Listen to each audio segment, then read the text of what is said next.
So this is the summer of 2007, a very wet June, and the Abigail house coming into the workshop,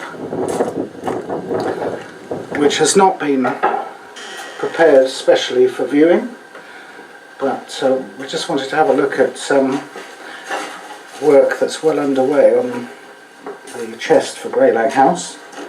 It's not really very far on. These are the two ends of the chest, which have just been glued together, having made the pieces to fit. And these pieces will go something like this, about that distance apart, somewhere like that. And these are the panels. You'll notice that the colour of the panels is darker than the rest of the wood, simply because this has been with the finish of the chest when it's completed. The finish of it, the colour, will be this colour, and it's obtained through fuming, which is subjecting the oak to very strong ammonia. Fuming. It isn't put on it liquid. It's simply shut in a box or a chest or a container together with the ammonia in a sort of a saucer or something like that, and left there for a number of hours. And the longer you leave it, the darker it gets. Which in nature would have happened over sort of hundreds of years, I suppose. The ammonia in the atmosphere over a period of literally something like hundreds of years eventually turns the colour down. The reason for doing the panels separately first, before they're glued in, is because the panels over a period of time, with central heating especially, but anyway without it even, the wood will shrink slightly, and the panels, being wide pieces, will gradually shrink, just very, very fractionally. But if they do, and you had coloured it off when it was glued together, you would then show a white line both sides as it shrinks, because it wouldn't have been fumed in those places. So the whole thing is fumed over the whole panel, then it's put in and polished, so that it won't fume anymore, because it's now sealed with polish. These pieces. Oh, otherwise they'd end up going darker than the other pieces. And then you put the whole thing in, and the chest is complete.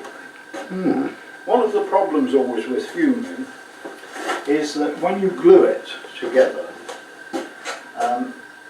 inevitably the glue squeezes out the side of the joint a little bit and seals the wood round it, so that when it is subject to the fuming, you get the glue, having sealed those little bits, will stop it fuming in those places. So all of the glue has to be got rid of, is the next stage with these pieces. And where are the side pieces at the moment? Well, the side pieces are not very far on at all yet. They're over here. Just, is that an end panel, that? This is one. Oh gosh. That's the front. That's the back. That's the back. I'm not sure which. Yes, that's right. That's the back. That will go in there somewhere like that. Yeah. And the other one is going in the front with a much bigger panel in the front, which is going to have a carving in it. Oh yes. That's the front panel arrangement, which will have three panels in it, but one big one in the middle, like that. These are not glued together at all, you see. These still come apart, as you can see. And they will not be glued together until the panels are in there, of course. And I haven't even cut the panels out yet. So those are the pieces for that. Very good. Well, we'll pop back from time to time and see the progress. These are four of the panels, the four panels that are going in the back here. And they've been sawn out of thicker wood, which was done just a few days ago. And to stop them warping, twisting or shrinking, as they shouldn't, as you go. You need to keep them flat. So I put them in the vise and with a cramp on to keep them flat until I'm ready to work on them.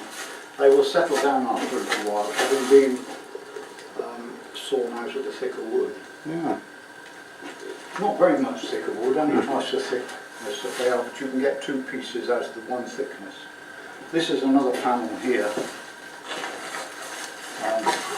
which in order to get the width that we want for that one panel, I've had to join 2 pieces together there. And that will now be reduced to the sort of same thickness as those ones. And So there we are. how many trees do you think were involved across these? Could you have a guess?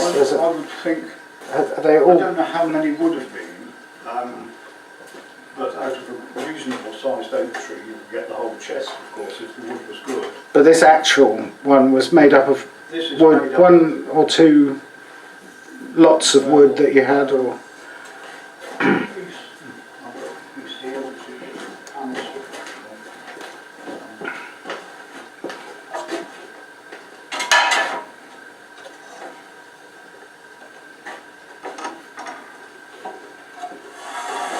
That's the other end of one of the pieces of wood which the panels have been taken from, and then that's sawn down the middle there to get the thickness, to get 2 panels out of each Right. thickness. But the legs you notice on the chest itself are quite hefty. I think it's 3.5 inches square, and they are pieces that I've had for quite a long time. In fact, this piece that I've just shown you, I've cut the piece off where it had got still chalked on it, 1973. Oh gosh. And that's how long you've had it? acquired it. So Yeah. it's had a fair time for seasoning. And Yes. all of this wood I've had a very long time. And I'm really quite pleased to be able to use it up still.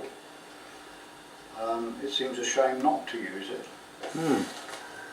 There we are, there are 1 or 2 pieces of oak down here which will come in for the other pieces. I've still got the lid, you see, to do, and the bottom. The bottom will be panelled and the top will be panelled. So there's quite a lot of bits and pieces in it. Okay, right, now we're sort of ready now to think about the carving on the front panels. So these are the ends which are constructed now, ready for a further stage. And underneath here we've got the front and the back assemblies.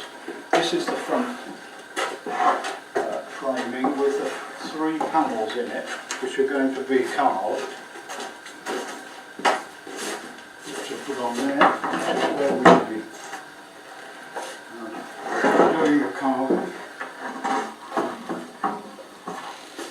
So that's that. Right. This is the back assembly panel, which is now glued up with its panels in. And you see the panels have been fumed before it was assembled, before it was fixed. So that's more or less ready for the next assembly. So we now go on to the front panels, which we've got here. The drawings ready to put on, to transfer onto the panels. So this is one of them which is going on onto that panel there. And the other one is here. That's it, and it's the 3 sorts of wildflowers we've got here. There's the primrose and the bluebell, the snowdrop, the daffodil and the rose. So those are going on there. And then this is for the main centre panel, which I've taken off. The tracing I've got here, the drawing. So that's going on there, or something like it. So they've got to be transferred onto there, and then we're ready to start the carving. This will all come apart to this. So the if you like, I'll just pull that apart so we'll take those panels out.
Now we've got those pieces all apart and these 3 panels which are now ready for putting the drawings on. Now,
a finished panel, the first one, which is showing the roses and the daffodils.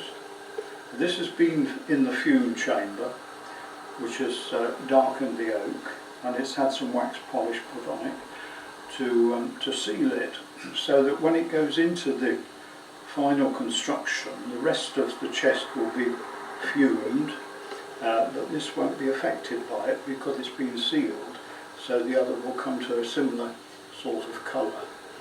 Now then, what I'm going to do is leave this now for the next stage while I carve the next panel, and I'm going to put it in these pieces as a temporary measure, just to make sure that it remains completely flat, as it's had a fair bit of material removed from it on one side, and there is a tendency for it to just move slightly, and then it wouldn't fit into the construction as we're doing it.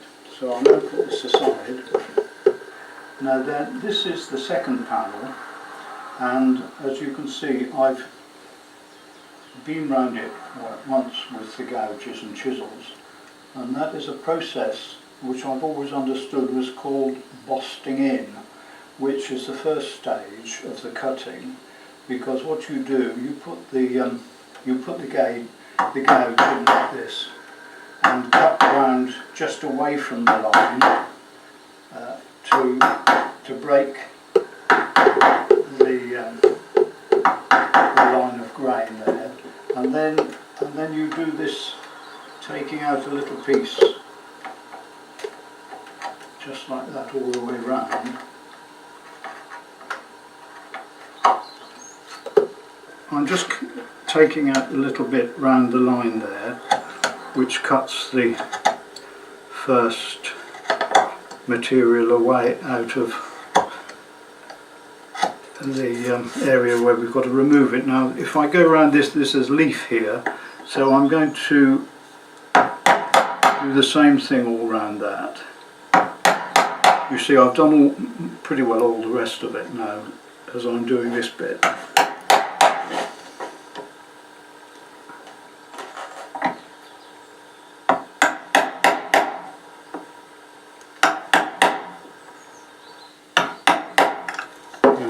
And then cut that piece out.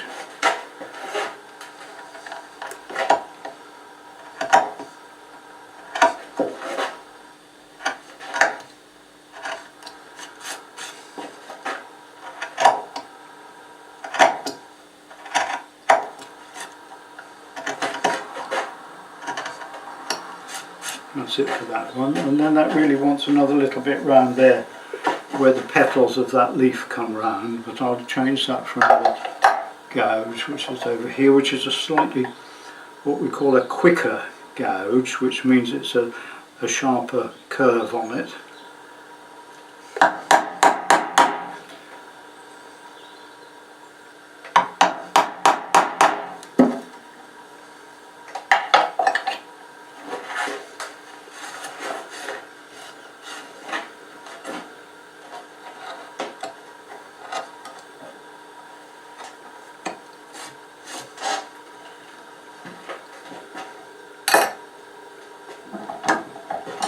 Now I'm going to move the piece of wood round the other way too, because I find this works better, because the direction of the grain alters.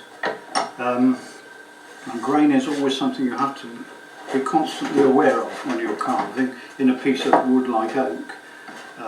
In particularly a coarse grained wood like oak, you have to be very aware of the grain, the direction of it when you're carving.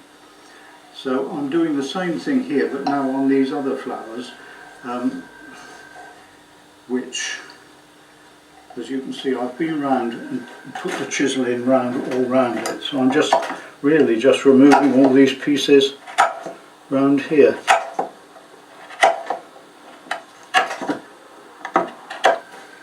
Right, now this is the second carved panel, which is now ready for fuming. And we're going to put it into the fume chamber, which is a grand name for a cardboard box. So we'll put that in there like that. The thing is to put it into an area where it's sealed with the ammonia.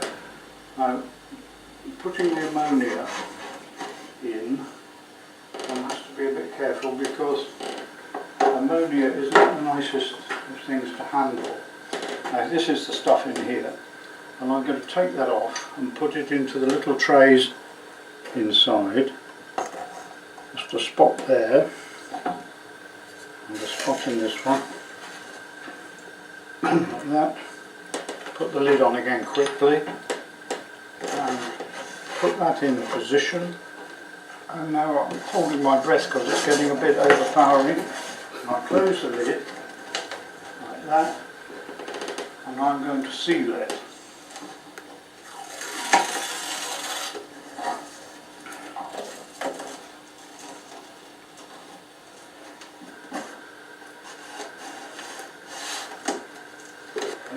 Yes, it is important to seal it as completely as one possibly can.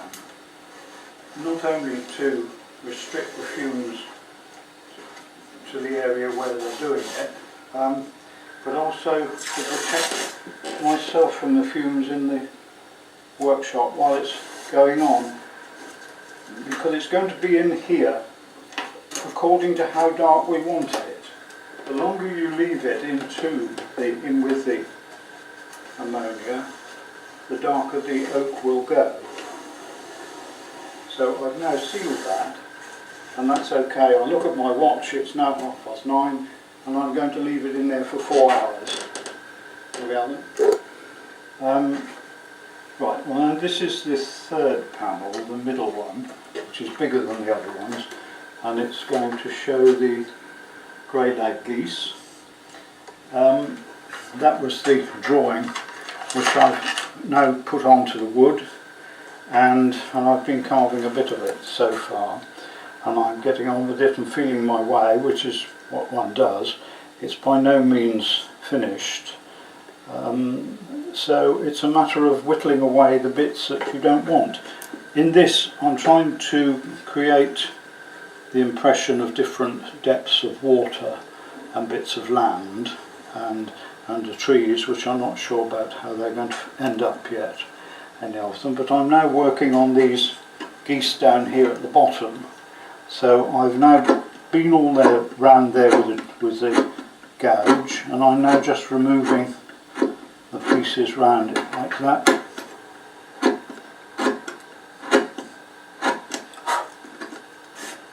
That's it. So it's quite a long process. Now what I've got to do after I've gone round them again like this and put a bit of depth all round them, then there's the waist part. This area round the geese has got to be reduced down behind them, nearly as deep as this, but not quite, because I want this to be a little bit of a land area where they're standing on these geese and making squawking noises, I'm imagining, at the right. Now we've now got to the stage where the chest is going together. It isn't all glued up yet. The front assembly with the 3 panels in, and the piece at the back with the 4 panels in are glued up, but the ends are not glued on, and the bottom isn't either. But I'm now testing it to make sure it all goes together before I finally glue it up. And you can see these, how this fits on the end. This comes on here like this.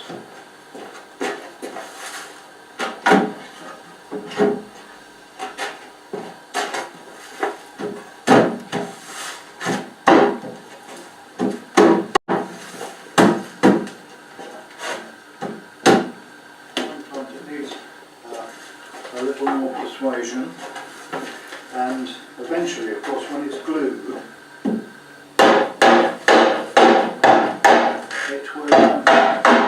it will have cramps on it to put it up really tight.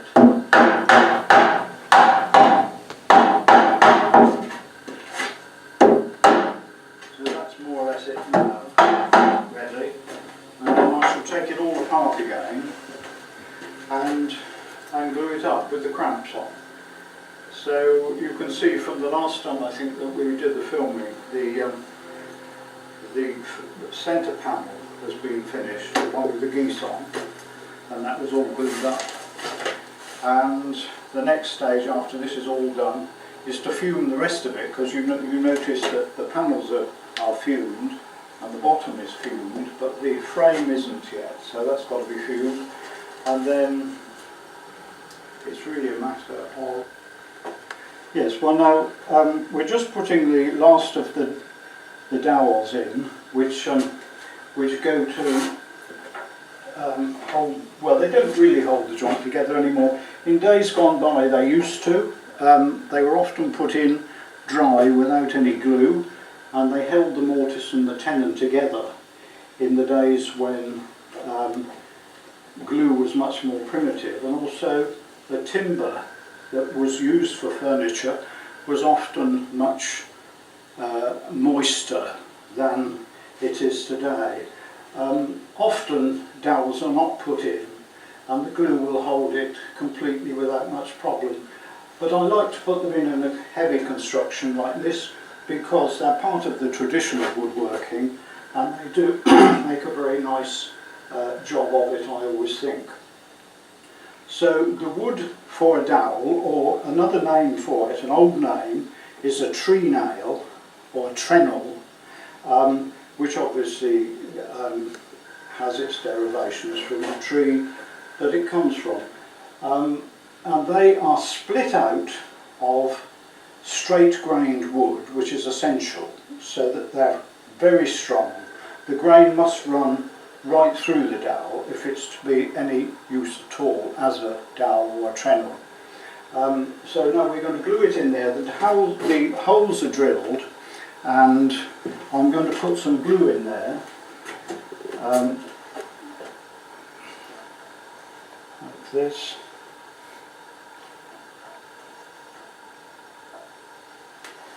And then we put a little bit on the dowel itself. The dowels are shaped either with a chisel or on the lathe, in actual fact. And then that goes in there like that. We use the hammer and that's it in there. It's not likely to come out again if it's a good fit. And I'll just wipe the glue off, the surplus. Like that. And cut the rest of the dowel off to length.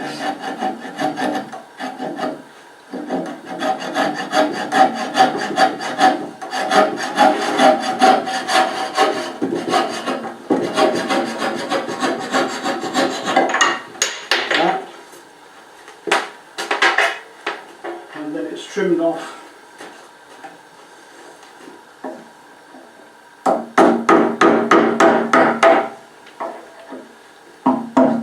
They're often trimmed off completely level with the surface of the wood, but I think they make a rather nice decorative feature if they're left protruding just very slightly.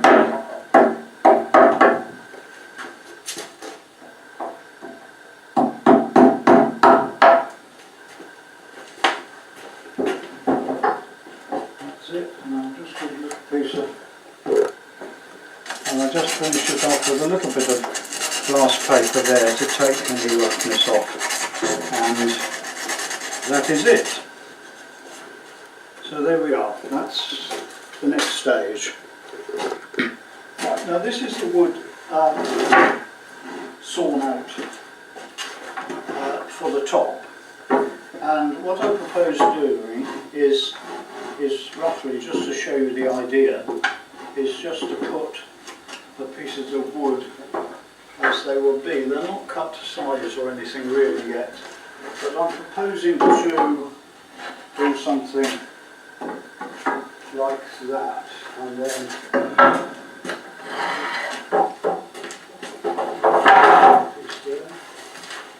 what I'm thinking, I mean, it might not happen, but I think that's what I'm going to do. It'll be something like that. Those are the pieces of oak which are cut out roughly to size, and I'm going to put that number of pieces in because it will make a nice idea, I think, for the top, where it's got 1, 2, 3, 4, 6, 7, 8 small, very small panels. Now this, I'm now cutting the chamfers on the top or the lid of the chest. I've cut most of them, you see, and I'm going to cut this one. Chamfers, I think, are a particularly good, well, I don't like to call them a decoration because they're quite a useful thing. They were always used on the old wagon making to lighten the weight of the structure without actually causing any weakness in the structure. So they have a function as well as a beauty, which I think the sort of beauty that comes from function is always interesting and attractive in a sort of an everlasting way. I'm not quite sure, but anyway, this is what I'm doing. So we cut. These are called stopped chamfers because otherwise an ordinary chamfer just goes right through and would meet at the corners. But these are stopped chamfers, which are taken out with a chisel like that. And I'm going to change over now and come from the other end because you have to watch the grain. Sometimes the grain is more difficult than others. This is quite a straightforward piece.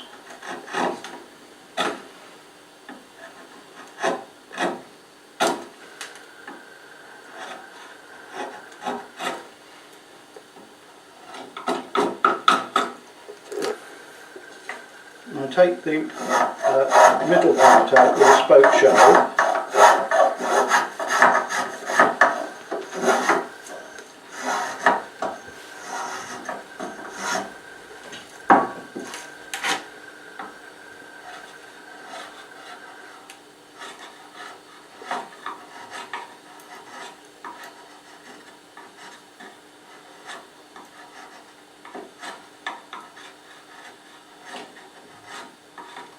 That's it, like that.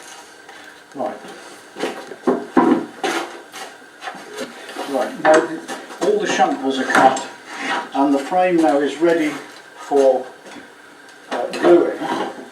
And just to show you how this all still comes, just find the hammer.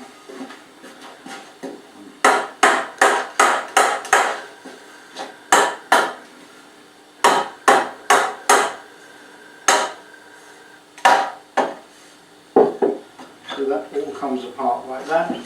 The other end will come off the same, and then all these will come apart. And I'm then able to put the panels in, which will be the next stage, just before gluing up. Right, now we've got this glued up the top, and the panels are now in it, of course, glued in. There isn't much to show at the moment, except for the fact that the cramps are on it this way. I glued it up in two sections. This direction, those ones across there, I glued those up yesterday, and now this morning I've just glued these two end pieces on. So that's all been pulled up tight. The chamfers are on round here, the panels are all in position. The panels, of course, have been fumed and polished, so they look a different colour to the rest of it. But it's a matter now of waiting for the glue to set, which will take most of today, and then the next stage will be to clean the whole thing up, finally level it down completely, and cut these end pieces off here so they're level, and then just shape the corners slightly, after which it'll be ready for putting on with the hinges and the two stays at the side, which will stop it opening too far, and then it will all go into the fume chamber again. And okay, right, well now here we are sort of the last stage. The chest is completed, and as you can see, it's had its wax polish put on. It was completely fumed in a big box, which I call a fume chamber, and other people might call a big cardboard box, with the ammonia, which has caused it to come to this sort of colour. And now it's been wax polished. It's had the hinges put on, as you can see, the 3 brass hinges and the 2 brass stays, which stop the lid from going too far back. There isn't very much else to say. So there it is, waiting now for delivery. But you can have a look at the detail. You can see on the front it's got the grey leg geese and the family flowers for the 4 children. So there we are.